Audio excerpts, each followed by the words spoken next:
자, 한번 시작해 볼까요? 우리가 보통 신앙이라고 하면 뭘 떠올리시나요?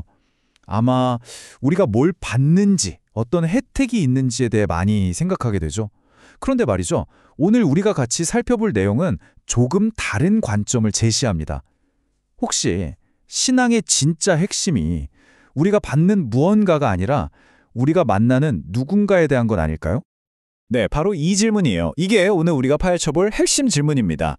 여러분은 어떠세요? 신앙생활을 하는 이유가 그리스도가 우리를 위해 해주시는 일들, 그러니까 죄사함이나 구원 같은 것들 때문인가요? 아니면 그냥 그분 자체가 좋아서 그분이 어떤 분인지가 더 중요한가요? 이 질문 마음속에 탁 품고 한번 같이 따라와 보시죠.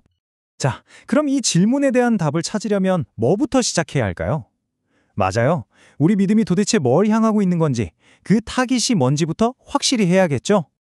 사실 대부분 이렇게 생각해요. 그리고 이게 틀린 것도 아니고요. 당연하죠.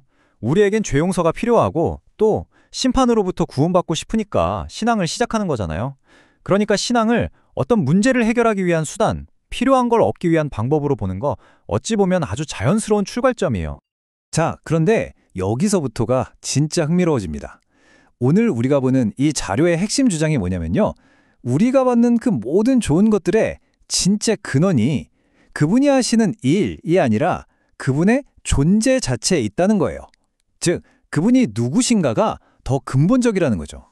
이게 무슨 차이인지 지금부터 한번 제대로 파고들어보죠. 생각해보면 모든 튼튼한 건물엔 뭐가 있죠? 네, 바로 단단한 기초죠. 신앙도 마찬가지예요.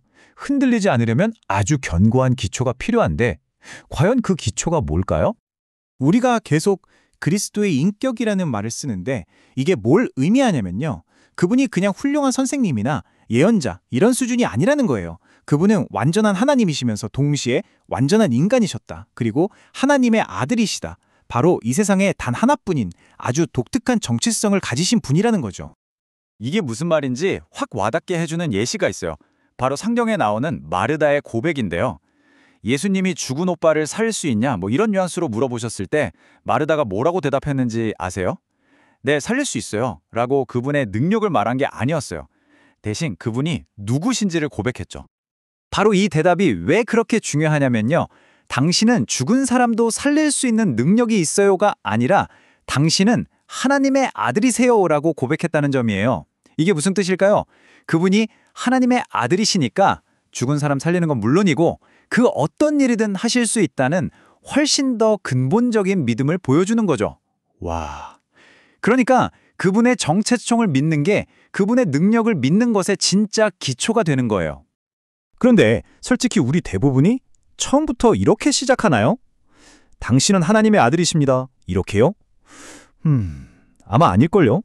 보통은 다른 이유로 시작하죠. 자, 여기 보시면 두 가지 동기가 딱 비교되어 있죠? 왼쪽을 먼저 볼까요? 혜택. 맞아요. 우리 대부분은 여기서 시작해요. 죄 문제, 지옥에 대한 두려움, 내 힘으로 해결 안 되는 어떤 빚.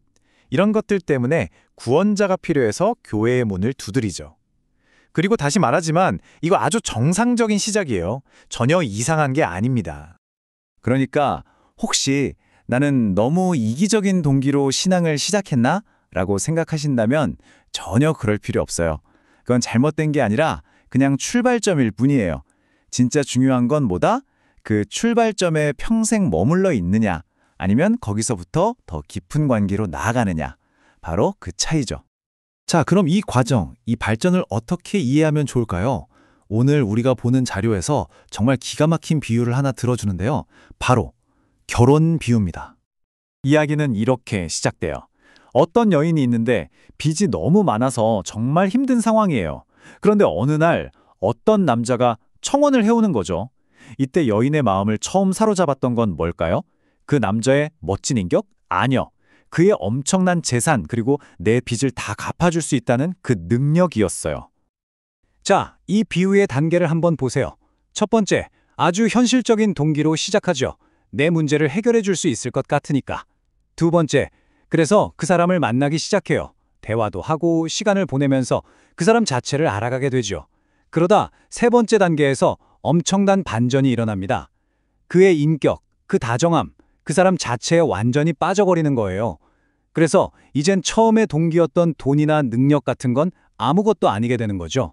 오히려 이 사람만 있다면 그가 가진 게 아무것도 없어도 좋아. 이렇게 되는 거예요. 이게 바로 우리의 신앙 여정과 똑같다는 거예요. 우리는 구원이라는 혜택이 필요해서 그리스도께 나아갈 수 있어요. 하지만 그분과 교제하고 그분을 알아가다 보면 그분의 인격, 그분의 아름다움의 마음을 빼앗기게 되는 거죠. 그래서 결국엔 구원이라는 선물보다 그 선물을 주신 구원자, 그분을 더 사랑하게 되는 것. 이게 바로 신앙의 성숙이라는 겁니다. 물론 이런 변화가 하루아침에 뿅 하고 일어나진 않겠죠?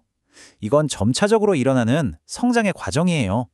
마치 우리의 영적인 시력이 점점 좋아지는 것과 같다고 할 수 있겠네요. 여기서 또 재밌는 비유가 나오는데 바로 망원경 비유예요. 우리가 망원경으로 엄청나게 큰 행성을 볼 때 한 번에 전체를 다 볼 순 없잖아요. 여기 좀 봤다가 저기 좀 봤다가 점점 전체 모습을 알아가죠. 그리스도를 알아가는 것도 그렇다는 거예요. 처음 신앙 1년 차에는 가장 급한 문제, 죄 용서를 위해서 그분의 보혈에만 집중할 수 있어요. 그러다 한 5년쯤 지나면 죄를 이기는 능력도 구하게 되고요. 그리고 10년, 20년이 지나면 뭔가를 얻기 위해서가 아니라 그냥 그분 자체가 너무 좋아서 그분의 그 사랑스러움 때문에 그분을 찾게 된다는 거죠.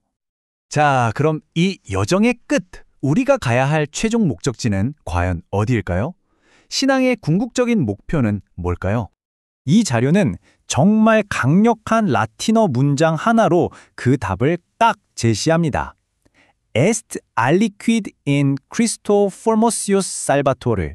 무슨 뜻이냐면 그리스도 안에는 구원자보다 더 아름다운 것이 있다. 와, 이 문장 잠시만 한번 곱씹어 보세요. 우리를 구원해 주시는 그 구원자라는 역할, 그 역할도 물론 너무나 위대하지만 그 역할 뒤에 있는 그분 자체, 그분의 존재에는 그보다 더 아름다운 무언가가 있다는 거예요. 결국 이 모든 이야기의 결론은 이거예요. 신앙의 여정은 선물에서 시작해서 선물을 주신 분에게로 옮겨가는 과정이라는 것. 우리의 최종 목적지는 그냥 구원받고 끝! 이게 아니라 구원자이신 그분 자체를 알고 사랑하고 그분으로 인해 영원히 기뻐하는 것. 바로 거기에 있다는 겁니다. 자, 오늘 우리는 신앙이 단순히 무언가를 얻는 걸 넘어서 그리스도라는 한 인격을 깊이 알아가는 여정이라는 걸 함께 살펴봤습니다. 이제 마지막으로 이 질문을 여러분께 한번 던져보고 싶네요. 만약 신앙이 무언가를 보는 여정이라면 지금 여러분의 시선은 어디를 향하고 있나요? 그분이 주시는 혜택에 고정되어 있나요? 아니면 그 혜택을 주시는 구원자, 바로 그분 자신을 바라보고 있나요?